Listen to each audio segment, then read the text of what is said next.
lagi kita sekarang kami satu rombongan dari Desa Ujung Padang, sudah sampai di Desa Pasar Lama, Labuhan Haji Tengah Aceh Selatan, dalam rangka acara mengantar pengantin wanita ke rumahnya pengantin pria, untuk bersilaturahmi dengan sanak saudara keluarga, yang ada di Desa Pasar Lama, tempat kediaman pengantin pria.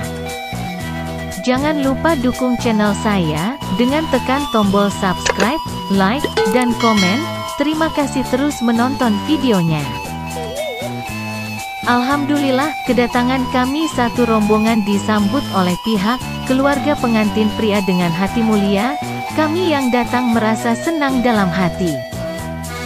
Walaupun kami yang datang merasa kurang bersemangat, sebab anak kami pengantin wanita agak lemas-lemas pusing begini, tapi kini tetap berusaha memangkul anak kami, supaya berjumpa dengan sanak famili yang ada di Desa Pasar Lama. Anak kami pengantin baru dipersilahkan duduk di atas pelaminan.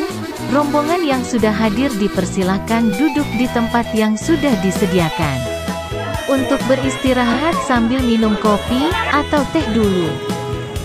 Jangan lupa dukung channel saya dengan tekan tombol subscribe, like, dan komen. Terima kasih, semoga bertemu di video selanjutnya.